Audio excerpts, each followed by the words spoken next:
Good morning বন্ধুরা, কেমন আছো তোমরা? আশা করছি অনেক ভালো আছো। আমিও অনেক ভালো আছি। অনেক দিন থেকে ভিডিও দিতে পারিনি, তার কারণ ছিল আমারও শরীর ভালো ছিল না, আর আমার মায়েরও হঠাৎ করে শরীর খারাপ হয়ে পড়ে। তো যাই হোক, চলো অনেক দিন পর ভিডিও নিয়ে আসলাম। আর কিছুদিন আগে মানে 2-3 দিন আগে আমরা শিলিগুড়িতে গিয়েছিলাম, তো ভালো মতো ভিডিও করতে পারিনি। যতটুকু করেছি ভাবছি তোমাদের সঙ্গে শেয়ার করব। তো শিলিগুড়ি থেকে এসে তার পরের দিন মায়ের হঠাৎ করে শরীর খারাপ হয়। এতটাই শরীর খারাপ হয় যে মা বিছানা থেকে উঠতে পারে না, প্রচণ্ড পেট ব্যথা হচ্ছিল। তো সমস্ত কাজ আমাকে করতে হয়, তো সেরকমভাবে আমি ভিডিও করতে পারিনি, আর কিছুদিন ভিডিও দেইওনি। তো যেহেতু শরীর ভালো ছিল না, আর এই জ্বরটা এতটাই মানে সাংঘাতিক জ্বর, অনেকজনেরই হয়েছে, আমাদের বাড়ির আশেপাশে যাদেরই জ্বরটা হয়েছে, জ্বর তো হয়েছে 2 থেকে 3 দিন, তারপরে তো জ্বর কমে যায়, কিন্তু জ্বরটা হয়ে যাওয়ার পর এতটা পরিমাণে শরীরটাকে দুর্বল করে দেয় না, কিছু কাজ করতে ইচ্ছে করে না, খাওয়ার রুচি থাকে না, কিছু খেতে ইচ্ছে করে না, সারাদিন শুধু শুয়ে থাকতে ইচ্ছে করে। তো এইভাবেই টুকটাক কাজ করেছে, মানে যেই কাজগুলো না করলেই নয়। তো আর ভিডিও করা হয়নি। আর এখন আমি মোটামুটি সুস্থ আছি, কিন্তু কাশিটা কিছুতেই কমছে না। আমি 4 থেকে 5 রকমের কাশির ওষুধ খেয়েছি, তবু কাশির ওষুধ মানে কাশি কমছে না। আর মায়েরও শরীর খারাপ হয়েছে, এখন মা ঠিক আছে, মানে মা সুস্থ আছে। মায়ের পেট খারাপ হয়েছিল, পেট ব্যথা করছিল। তো যাই হোক, এখন যেহেতু আমরা দুজনে মোটামুটি সুস্থ আছি, তো মা কাজ করছে, ভাবলাম চলো বিছানার চাদরটাকে পাল্টে নিই। এই বিছানার চাদরের মধ্যে আমারও অসুস্থ হয়েছি, আমার মাও অসুস্থ হয়েছে। তো আজকে আমরা ভালো আছি দুজনই। 2-3 দিন আগে শিলিগুড়ি থেকে আসলাম। তো এখন আমি সকাল সকাল বিছানাটা গুছিয়ে নিচ্ছি, রান্নাবান্না করব। আজকে অনেকটা তাড়াহুড়োতে ভিডিওটা শুরু করছি। সবেমাত্র মা সুস্থ হয়েছে, মানে মায়ের পেট ব্যথা ছিল, আর মারও শরীরটা কিন্তু খুব দুর্বল। তখন না জ্বর হোক বা কিছু হোক, জ্বর থেকে ওঠার পর শরীরটা এতটাই ক্লান্ত লাগে, দুর্বল লাগে, কিছু কাজ করতে ইচ্ছে করে না। তো যাই হোক, আমি ভালো করে বিছানাটা ঝেড়ে ঝুড়ে বিছানার চাদরটা আগে পাল্টে দিলাম। আজকে আর বিছানার চাদরটা ধোয়া হবে না, তার কারণ আজকে রান্নাঘরে অনেক কাজ আছে, রান্নাবান্নাগুলো আমাকেই করতে হবে। তো সকাল সকালেই তো বিছানাটা গুছিয়ে নিয়েছি। আর কালকে আমি কিছু কাপড় ধুয়ে রেখেছিলাম, সেগুলো শুকিয়ে গিয়েছিল, সেগুলি ভাঁজ করে রেখে দিচ্ছি। তার আগে কিন্তু আমি ঘুম থেকে উঠে ব্রাশ করে সেদ্ধ ভাত করেছি প্রেসারে, মাকে সিদ্ধ ভাত দিয়েছি, রান্নাঘরের টুকটাক কাজকর্ম করেছি, বাসন মেজেছি, মানে বাসি যে বাসনগুলো থাকে সেগুলো মেজে তারপরে মা উঠে ওই ঘরে গেল, আর এখন আমি এই ঘরটা একটুখানি গুছিয়ে নিচ্ছি। অনেক দিন থেকে, 1 সপ্তাহ থেকে আমি ঘরে কোনো রকম কোনো কাজ করিনি, যার কারণে ঘরে যে জিনিসগুলো আছে এত পরিমাণে ধুলো হয়েছে। 2-3 দিন পর পয়লা বৈশাখ, মানে নতুন বছর, বাংলার নতুন বছরে সবাই পা রাখতে চলবে। তো ঘর বাড়িগুলো একটু ঝুল টুল আছে, সেগুলো পরিষ্কার করতে হয়। যেরকমটা দুর্গাপুজোর আগে বাড়িঘর পরিষ্কার করে, ঠিক পয়লা বৈশাখের আগেও অনেকেই বাড়িঘর পরিষ্কার, অনেকেই না সবাই করে। তো আমিও ভাবছি করব। তো এখন শরীরটা যেহেতু সুস্থ আছে, তো কাজ করতে কোনো অসুবিধা নেই। যখন শরীর ভালো থাকে না, তখন নিজের খেয়ে বা স্নানের কাপড়টুকুও ধুতে ইচ্ছে করে না। তো আমি কিন্তু সমস্ত কিছু মুছে গুছে নিয়েছি হালকা হালকা করে, মানে শুধু কোনো রকম টাচ দিচ্ছি উপরগুলো, ভালো মতো এখনও করব না, কিছুদিন পর করব, পয়লা বৈশাখের আগেকে করে নেব। তো আমার মোটামুটি ঘরের কাজ কমপ্লিট। আর যা আমি কাজগুলো করেছি মানে টুকটাক, সেগুলো করে পর রান্নাঘরে যাব রান্না করতে। আর হয়েছিল কি, বৃষ্টি হয়েছিল কালকে রাতে, এত পরিমাণে বৃষ্টি হয়েছে, মানে বৃষ্টি তো হয়েছিল, মানে ঝড়টা একটু বেশি হয়েছিল। ঝড় আমাদের দিকে খুব বেশি হচ্ছে, বৃষ্টিটা হচ্ছে না। আর যেহেতু আমাদের এই পাশে নদীর সাইডে আর কি বাড়ি আমাদের, তো বৃষ্টি হলে না আমাদের কাদা জিনিসটা হয় না, মানে বালু মাটি, যেহেতু বৃষ্টি হওয়ার সঙ্গে সঙ্গে জল ড্রেন দিয়ে চলে যায়, আর যেটুকু জল থাকে মাটি চুষে নেয়, তো আমাদের কাদাটা নেই। তো বৃষ্টি হলেও বোঝা যায় না যে বৃষ্টি হয়েছে। তো যাই হোক, আমি একটুখানি ঘরটা মুছলাম না, ঘরটা আমি কালকে মুছেছিলাম। তো যেহেতু বৃষ্টি হয়েছিল, বাইরেটা দেখতে খুব বাজে লাগছিল, তো কিছু প্লাস্টিক দেওয়া ছিল, সেগুলোই তুলে এখন এই তো ঘরের সামনেটুকু মুছে নিচ্ছি। আর রান্নাঘর তো রোজই মুছতে হয়, তো আমি রান্নাঘরটা মুছে বের করে নিয়েছি। এখন সামনেটুকু একটুখানি মুছে গুছে নিলেই আমার মোটামুটি অনেকটা কাজ কমপ্লিট। আবার দুপুরে করব রান্না, জানি না আজকে কী রান্না করবো। 2 দিন থেকে বাজার নেই, মা বাজারে যেতে পারছে না, মানে মায়ের অসুস্থতার কারণেই বাজার টাজার কে করবে। আর বাজার ঘাট তো মা যেহেতু বিছানার মধ্যে ছিল, তো ঘরে যা ছিল তাই রান্না হয়েছিল, ডিম, সোয়াবিন, তারপরে লাউয়ের ডগা, এসব মানে যেগুলো আর কি বাড়ির মধ্যেই পাওয়া যায়, সেগুলোই দিয়ে খাওয়া হয়েছিল। ঘরটারগুলো মুছে নিয়েছি, শোয়ার ঘরটা আর মুছিনি, সময় নেই হাতে। উঠোনটা ঝাড় দিয়ে নোংরাগুলো আমি এখানেই রেখে বাইরে আর ওই পাশটা বের করছি না, যেহেতু ওই পাশটা মুছেছি।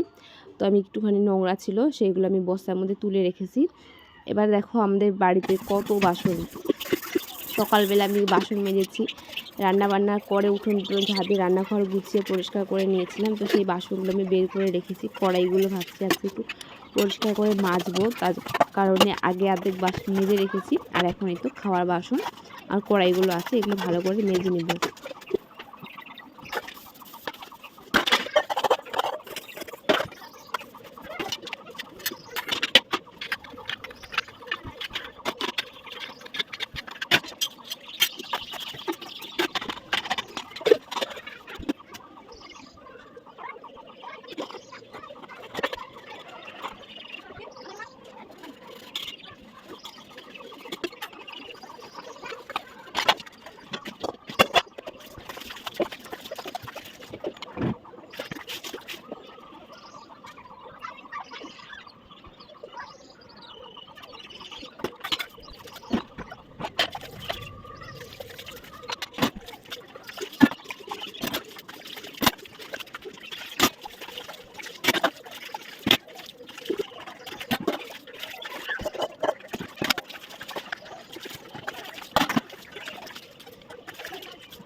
বাসন মেজে ঘর তো আগে পরিষ্কার করে রেখেছি, এবারে তো চলে এসেছি রান্নাবান্না করতে। আজকে রান্না করব ভাবছি সোয়াবিন দিয়ে আলুর সবজি, যেহেতু বললাম ঘরে বাজার ছিল না, এই দুদিন থেকে এই খাচ্ছি, ডিম সোয়াবিন আর লাউয়ের যে পাতা হয় পাতা শাক সেগুলো, আর ঘরে ছিল আলু আর বাঁধাকপি ফুলকপি, মানে সবজি বলতে সেরকম কিছু ছিল না, আলু ছিল আর এমনি আদা রসুন পেঁয়াজ যা লাগে সেগুলো ছিল। তেল মশলা তো সমস্ত কিছু এখানে পাওয়া যায়, সবজি টবজি সবই এখানে পাওয়া যায়, তবে এখানে বাজারের থেকে খুব দাম বেশি। তো যেহেতু আমি খাবো, মায়ের তো খাওয়ার সেরকম এনার্জি নেই, খাওয়ার যে রুচি থাকে সেটা নেই, তো আমি আর সবজি বাজার করিনি। একটা সোয়াবিন নিয়ে এসেছি আর আলু সিদ্ধ দিয়েছি, ভাবছি এটাকেই মাখা মাখা করে সুন্দর করে রান্না করব। তো আর সবজি বাজার করে লাভ নেই, খাওয়া তো আর সেরকম কেউ নেই আমি ছাড়া, তো আমি যেটা দিয়ে খেতে ভালোবাসি সেটাই রান্না করছি। তো আমি আলুটাকে ভালো করে ছুলে নেবো, আর এইদিকে যে আলু সেদ্ধ করেছিলাম সেই জলটা আমি সয়াবিনের মধ্যে দিয়েছি, একটুখানি গরম জলের মধ্যে সয়াবিনটাকে ভিজে রেখেছি। আর এই সয়াবিনটা না খুব শক্ত শক্ত, খুব ভালো লাগে খেতে। তো চলো আমি আলুগুলোকে ভালো করে ছুলে নিই, তারপরে রান্না করব। রান্না করার জন্য যা যা লাগে যেগুলো আমি সমস্ত কিছু রেডি করে রেখেছি, অনেকটা সময় লাগে এইগুলো কাজ করতে, রেডি করা করি, পেঁয়াজ রসুন আদা ছোলা আলু ছোলা। তো এখানে আমি আলুটাকে সিদ্ধ করে ছুলে রেখেছি, এখানে পেঁয়াজ লঙ্কা আদা রসুন কেটে কুটে জলের মধ্যে রেখে দিয়েছি। আর এদিকে দেখো সয়াবিন, এখানে 1 প্যাকেট ছিল তাই এতটুকু লাগছে, তবে আমার হয়ে যাবে একদিন। এখন রান্না করব, আলুটাকে একটুখানি ভেজে নেব আর সয়াবিনটাকেও ভেজে নেব, এইভাবে রান্না করলে না খেতে খুব ভালো লাগে। তো তারপরে মশলাটাকে কষিয়ে মানে সুন্দর করে রান্না করবো আর কি। সমস্ত কাজ বাজ করে নিয়েছি, আর রান্নাটা তাড়াহুড়ো করে করছি না, যেহেতু জ্বরের মুখ, মানে সবেমাত্র জ্বর থেকে উঠেছি, একটু ঝাল ঝাল খেতে ইচ্ছে করছে, তো ভালো করে টেস্টি করে রান্না করে খাবো।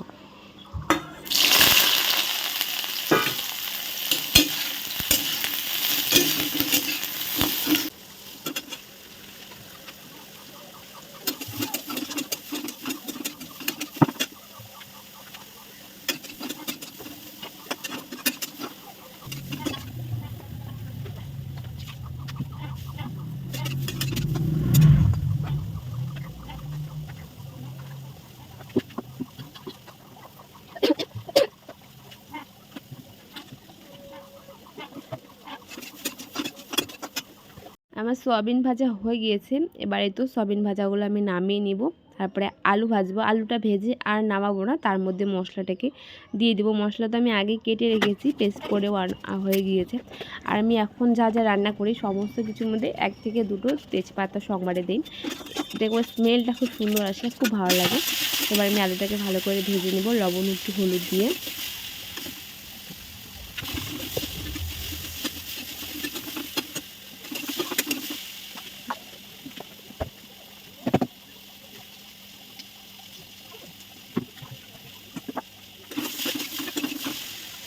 এদিকে দেখো আমি একটুখানি চিড়ে ভিজিয়ে রাখবো, মানে ভিজিয়ে রাখবো বলতে কি চিড়েটাকে 2 থেকে 3 বার ধুয়ে তারপরে জল আর চিনি দিয়ে মাকে দিব খেতে। মায়ের তো কিছু খেতে ইচ্ছে করছে না, আর জানোই তো পেট খারাপ হলে সেরকম উল্টাপাল্টা কিছু খাওয়াও যায় না। তো একটুখানি চিড়ে দিচ্ছি, আর এই চিড়েটা দাদু নিয়ে এসেছিলো, মানে গ্রামের আর কি। তো আমাদের এখানকার কেনা দোকানের চিড়ে না, এটা হচ্ছিলো বানানো আর কি, মানে নিজের চাল কি আমি জানি না কি করে করে। তো যাই হোক দাদু নিয়ে এসেছিলো, তো খুব টেস্টি লাগে আমার মায়ের এই চিড়েটা। তো সেটাকে একটুখানি চিড়েটাকে আমি ধুয়ে নিচ্ছি, 2 থেকে 3 বার ধুয়ে নেওয়ার পর চিড়েটা খুব নরম হয়ে যাবে। তারপর একটুখানি চিনি দিয়ে মাকে দিয়ে দেবো, মা এটা খেয়ে নেবে। আমি চিড়েটাকে ভালো করে ধুয়ে নিয়েছি, পরিমাণ মতো চিনি, মানে বেশি একটা মিষ্টি না। তারপরে এখন একটু ভালো জল দিয়ে, খাওয়ার জল, সেটা দিয়ে ভালো করে ঘেঁটে নিয়েছি। চলো এবার এটা মাকে দিয়ে আসি, মা এটা খেতে থাক। আর এদিকে আমি রান্নাটা বসিয়ে দিয়েছি, দেখো আমার আলুটা ভালো করে ভাজা হয়ে এসেছে। এবার এই যে মশলাটা সেটা দিয়ে দেবো। আমার খেতে ইচ্ছে করছে ঝাল ঝাল, আর মায়ের তো এখন ঝাল খাওয়া যাবে না, তো দুটো দুরকম হয়ে গেল। খুব যে একটা লঙ্কা দিয়েছি তা না, আধেক মশলা রেখে দিয়েছি, যেহেতু দেখলাম মশলাটা অনেকটা বেশি হয়েছে তো একটুখানি দিয়েছি, বাকিটুকু আর দিইনি, সেটা অন্য সময় অন্য কাজে লাগবে হয়তো বা। তো দেখো আমি ভালো করে সয়াবিনটাকে সুন্দর করে রান্না করেছি, একটু মাখা মাখা, একটু ঝোল ঝোল, যেহেতু একটাই সবজি আর কিচ্ছু রান্না করিনি। এটা দিয়ে আজকে দুপুরে খেতে হবে, আবার রাতেও খেতে হবে, আবার কালকে সকালেও খেতে হবে। আর ছিল সকালবেলার আলু সিদ্ধ, সকালে আলু সিদ্ধ করেছিলাম সেইটুকু ছিল। দেখো আমার এদিকে রান্না কমপ্লিট। এবার এটা আমি দেখাচ্ছি 2 দিন আগের ভিডিও, আমরা যেদিন শিলিগুড়ি যাচ্ছি। তো শিলিগুড়ি যেদিন যাব সকালবেলা খুব তাড়াহুড়ো, অনেক কিছু রান্না করতে হয়েছে। তো মা রান্না করেছে মাছের ঝোল, মাংস আনার কথা ছিল, তো মা যে দোকান থেকে মাংস নেয় সেখানে মাংস ছিল না, তাই আর অন্য কোথা থেকেও নেয়নি। তারপরে নিয়েছিল মাছ, তো মা মাছটাকে রান্না করেছে। এবার যে টিফিন বাটিতে তুলছে সেটা বুনুর জন্য, মানে নিয়ে যাব ওর জন্য। তো যেহেতু আমরা সবসময় শিলিগুড়ি যাওয়া হয় না, মানে বুনু যেখানে আছে, তো যখন যাওয়া হয় তো তখন এইভাবে রান্না করে নিয়ে যাওয়া হয়। ওর হোস্টেলের খাবার ওর খুব একটা ভালো লাগে না, ওর পছন্দ না, বাড়ির খাবার খেতেই সবারই বেশি ভালো লাগে, যার জন্য ওর যা যা খেতে চায় ভালো ভালো সেগুলো বলে দেয়, সেগুলোই রান্না করি। এখানে রয়েছে শাক, বেগুন ভাজা, মাছের ঝোল, আর ওর খেতে ইচ্ছে করেছে চিড়ে ভাজা আর চাল ভাজা, যেটা আমরা বলি চিড়ে ভাজা চাল ভাজা, সেগুলো। এখানে আমি তো খেয়ে নিয়েছি, এখানে বানিয়েছে বড়া, বেগুন ভাজা, শাক ভাজা, আর মাছের ঝোল, আর আলু, আর মিষ্টি কুমড়ো ভাজা। তো এগুলো দিয়ে আমি আজকে খেয়ে নিব। আর বুনুর জন্য এগুলো রান্না করা হয়েছে, ওর জন্য টিফিন বাটিতে করে আমি সাজিয়ে গুজিয়ে রেখে দিয়েছি। খাওয়া দাওয়ার পর রেডি হয়ে চলে যাব। তো যেহেতু মানে ডক্টর দেখাতে যাব, তো একটু তাড়াতাড়ি বের হলে ভালো হয়। তো আমি আর মা খাওয়া দাওয়া করে বাড়ির সমস্ত কাজ গুছিয়ে রেখে এই তো বেরিয়ে পড়েছি শিলিগুড়ির উদ্দেশ্যে।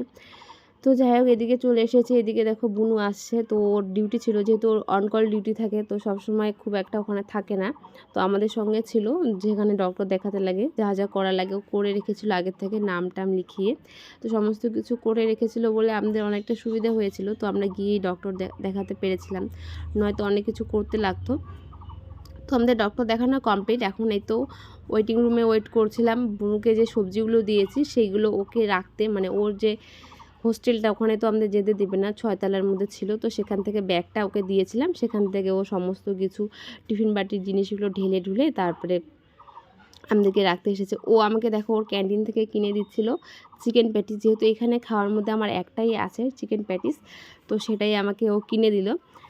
দুটো মানে কিনে দেওয়ার কথা ছিল, একটা ছিল না, তো এখন আমাকে একটাই কিনে দিল। তো একটাই খেয়ে আমার কিন্তু পেট ভরে গিয়েছিল, আমি ওখানে খাইনি, বাড়ি নিয়ে এসেছিলাম। তো দেখো চারপাশটা একটু দেখিয়ে দিচ্ছি।